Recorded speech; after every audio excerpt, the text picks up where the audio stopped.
Welcome to the InForm Fitness Podcast, 20 minutes with New York Times bestselling author Adam Zickerman. In this podcast, we're going to discuss my original vision for how we started InForm Fitness and where I want InForm Fitness to go and where we think exercise should go in the future. It's nice to see that my original intuition over 20 years ago has been validated by some recent science. So we're going to bring on some scientists in this industry, some great testimonials from clients that have experienced this. I'm going to be bringing in musicians and very interesting people, bodybuilders talking about how little they actually work out. It's going to shed some light on some very important topics. InForm Nation, thanks for being with us once again. I'm Tim Edwards with the Inbound Podcasting Network. We have Sheila, we have Mike, and we have Adam, the founder of InForm Fitness and New York Times bestselling author of Power of 10, the once-a-week slow-motion fitness revolution. That's what this show is all about, supercharging your metabolism, increasing your cardiovascular endurance, and getting you leaner and stronger to enjoy your health and your life to the fullest. In today's episode, we'll discuss working out with free weights versus machine weights versus your own body weight, and the equipment you can expect to see when becoming a member of InForm Nation. Mike, let's start with you. Give us a quick rundown on the type of equipment InForm Fitness uses to support the Power of 10. In regards to the machines versus the free weight versus the body weight, InForm Fitness here in New York, we have the Rolls Royce set up here, as Adam has said many times before, in all of the locations in California, Virginia, etc. Our machines, they're outstanding. They're made by Nautilus, they're made by Medics, and they're all retrofitted for our style of weight training to accommodate for the strength curves of the body. I never knew what a strength curve was until I got certified and went through all this, information. Basically, it's like when you start out a movement, like what Mike just said, you go through this movement in the muscle group that you're isolating. At the start of it, you're normally a little weaker. And then there's a point in that movement that you're the strongest. And then there becomes another point where it's weaker. And what we want to do is stimulate that strongest part of the movement.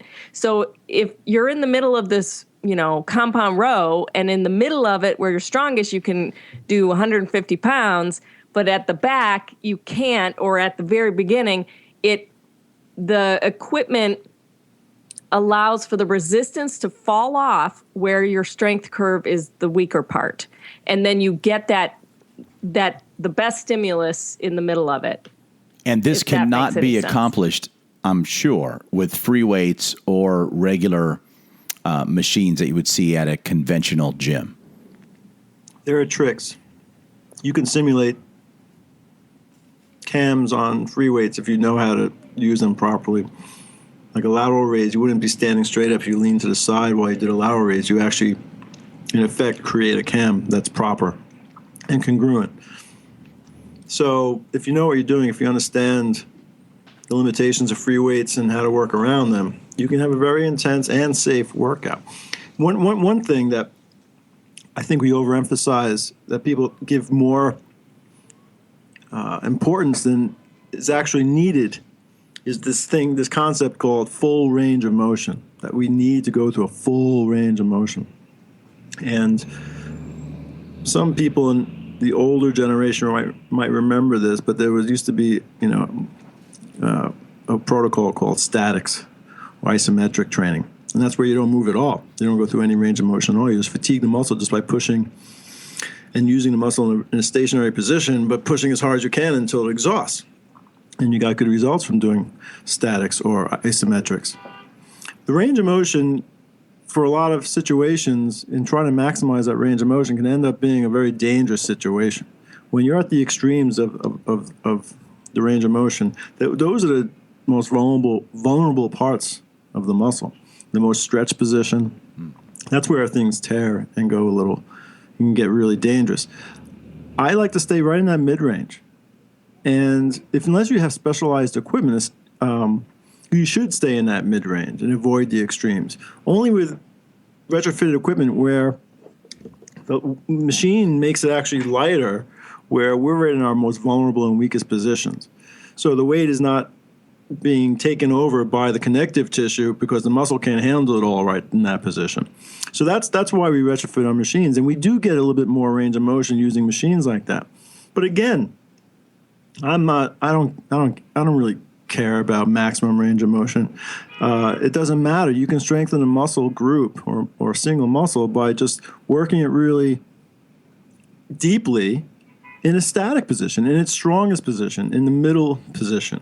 Honestly, Adam, I think one of the best examples of that is the leg extension, because of all the controversy and all of the studies and all of the, it's over the last, as long as I've been a trainer, there's been a lot of news articles and studies that have said the leg extension is absolutely the worst machine and one of the most dangerous machines in the gym. And the thing is, well, the question is, how are you doing the study? How are they doing the exercise? How is the leg extension set up? And, for example, Adam could describe probably the best exactly the alignment of the seat and how it drops off at the top. Where if it doesn't do that, if you are going through a fuller range of motion, you are putting your knee in a lot of jeopardy at a regular gym, versus at our leg extension makes that accommodations if you're going to a fuller range of motion. But as Adam just sort of stated, often in many cases, it's not necessary to do so. A leg extension is a rotary movement. The rotary movements are more challenging for free weights.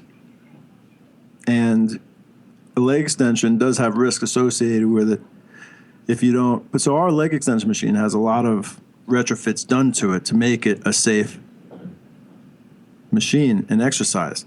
Without getting into all the details, if somebody was to say to me, I want to do this exercise on my own and I belong to a gym, what should I do? I would not have them do the leg extension machine, because I don't know what kind of machine they have it, and it's harder to use that correctly.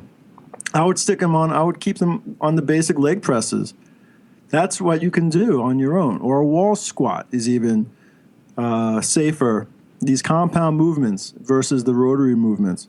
So right there would be how somebody can do this on their own, just knowing what machines to avoid, what exercises to avoid, and what is more effective given that you have crude equipment or free weights available to you. There's ways, again, of having an incredible workout in a full gym and avoid 90% of the equipment that's in that gym. Adam, you have state-of-the-art equipment at all of the InForm fitness locations across the country. Can you briefly just kind of run through this type of equipment that you have? What makes it so special for InForm Fitness and this type of workout? The key to this type of workout, the impetus for this workout in general, lifting weights slowly, was to make it safer. And the special equipment is just one more step in that direction of making it safer. And one way you make exercise safer is making sure that while you're fatiguing a muscle, you're not doing anything harmful to the joints around that muscle. And that's where the specialized equipment really shines. Because when you go through a range of motion through a particular exercise, let's take the bicep curl, for example.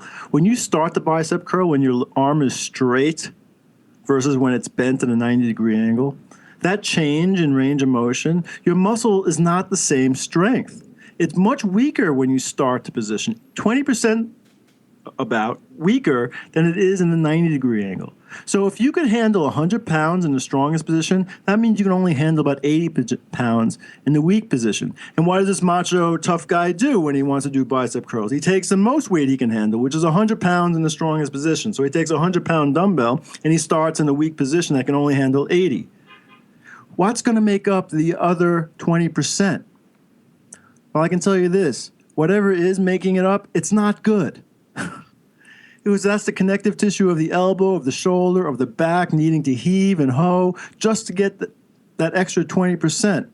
And there's no good that comes from that. And if you do that regularly for all these kind of exercises, for all the joints, all the time, there's an insidious negative effect to all that. Because you might not have tendonitis on day one doing that. But if you keep doing it, where you're straining the joints in order to lift a weight in a certain position, over time it's going to bite you.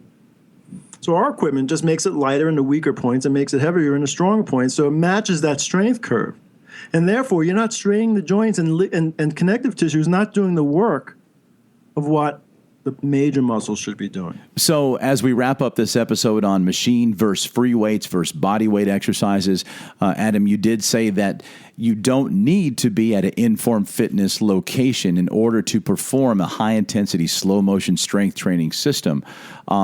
There are safe ways to go about this with free weights and body weights, but you do need some type of a trainer and some education before you take this type of a workout outside of an InForm Fitness gym. Yes, you do.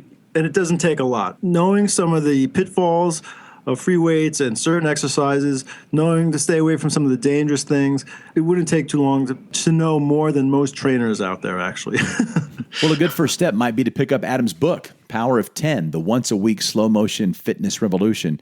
Inside the book, you'll find several workouts that support this slow-motion, high-intensity strength training system. Whether you use free weights, your own body weight, or are fortunate enough to live near an InForm Fitness location.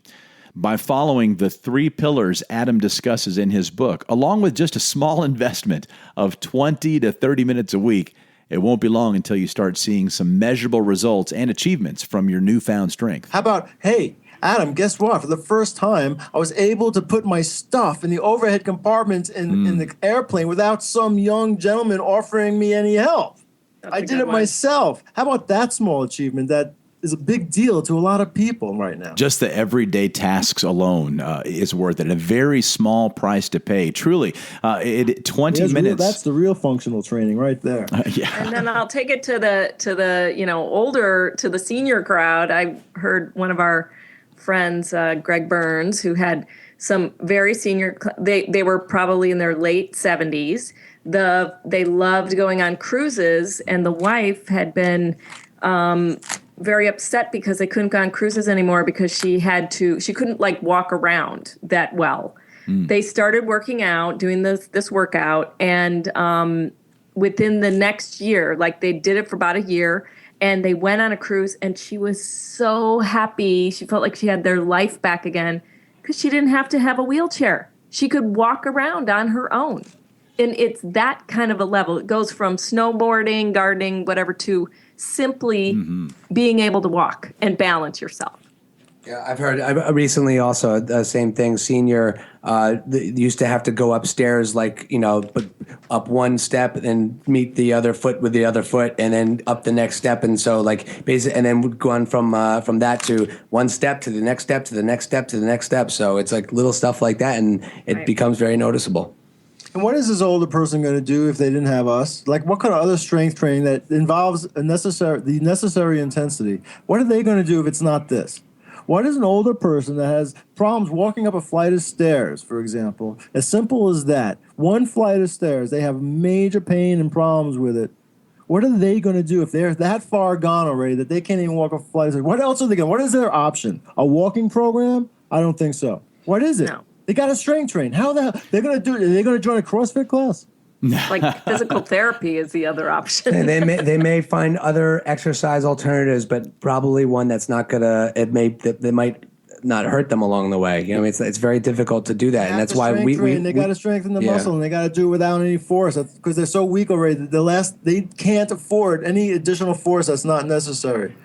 They can't afford it. They'll break. So let me ask you this then. So how old is too old to call InForm Fitness and say, I'd like to sign up for a high-intensity, slow-motion strength training program? How old is too old? That's a good question. Dead. Honestly, I don't think we can answer that. I don't know if there's an answer to that question, but we could say we have people in their 90s. We have a 92-year-old woman who's on our website. We have a nice video of her. And we've had another 90-year-old who would still be here, but she moved to Baltimore. Remember, Adam? Yep. So it's like, we have several in their 80s, several in their 70s, lots in their 70s. More than several. Yeah, lots and lots. You forget they're in their 70s, Mike. Yeah. I mean, it's unbelievable. Honestly, like anybody that's over 60 and working out here, I think they're all 60. Like I basically say, we have a lot of people in their 60s, but it turns out that a lot of the people that I think are in 60s are actually in their 70s. So we found the fountain of youth at InForm Fitness, and it's not a magic pill. There's work that goes into it, but like Adam was saying, a 20-minute a week investment is about as minimal as it gets. It's safe, and it's effective. And we've interviewed people over the last couple of months, Sheila, with the videos that we've been producing that I think they're in their 50s. And I'm not kidding, with no exaggeration. They're in their late 60s or early 70s. And Keith comes to mind in particular. We're going to be talking about Keith here coming up shortly in another episode, a very charismatic gentleman. And I think he's 70-something. Is that correct? 71? 72. He's 72, for goodness sake. My gosh, and I thought he's like solid muscle. Yeah. And talk about intense. He just really goes intense, So if we have people listening, we know, just looking at demographics, a lot of older people, baby boomers, don't necessarily listen to podcasts, but we know their kids do or their grandkids do. So if you're a child or a grandchild of somebody that you love that you think could use some physical conditioning, you might want to give InForm Fitness a call or check them out on the website. So not only that, I don't want to seem like we're only for old people too. We have, younger people that are, we have 15-year-olds. We have a number of like in their late 20s to, early 30s. And they don't have time. They're trying to build their lives. They're working. They're starting to get into their, the peak of their, careers. And they love this workout, So we have grandson and a grandmother coming in, and it's funny because he was like, look, my grandma can lift more weight than some of the girls I know, which is true because she's been coming in religiously and just doing it, just slowly building and consistent. Yeah, the workout is certainly for everybody. I have an 11-year-old client. I have athletes, very serious athletes here, and it's for everybody. The whole point before was just that because a lot of people get very concerned about how much they can actually exercise when they get into their golden years and even up to like their 90s, in which we have them here. So and they're thriving. So the limit is pretty much nowhere. There is no limit. Yeah. Yeah. I think the only limit, there are two limits. There are definitely some orthopedic or medical contraindications to exercise. That's how we gauge whether there are limitations to this, not age. Age in and of itself, it doesn't matter. It's really the state of the person. There are some medical issues that need to be dealt with and cleared with some medical doctors.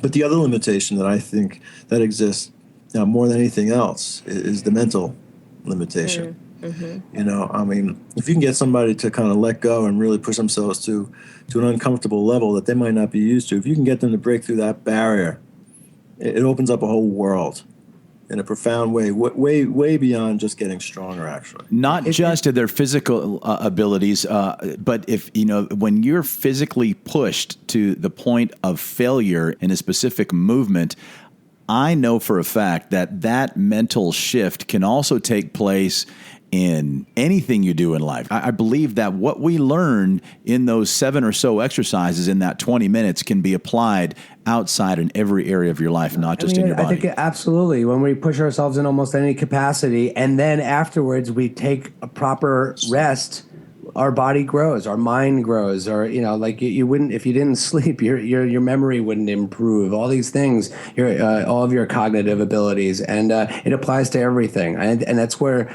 How do you do that in a safe fashion? And I think InForm Fitness and the method that Adam has developed here is your best option. That was really cheesy. I kind of liked that moment for a while there. Were we getting deep? A little cheese every once in a while. As long as you're not lactose intolerant. Oh my God! Never underestimate the power of cheese. And I'll go there all day, Adam. Yeah, just cut back on putting that cheese in your mouth if you're looking to shed a little fat while you're building your muscle with the power of 10. Again, check out Adam's book for a simple and handy list of food that you should avoid and enjoy in Chapter 3, Nutrition, the second pillar. We'll provide you a link to Adam's book in the show notes. Well, that episode went by fast. If you started your high-intensity training with InForm Fitness at the start of this episode, you'd be wrapping it up about now, just like we are. Hey, we're going to be kicking off a new segment called Fitness, Fact, or Fiction in the next couple of episodes.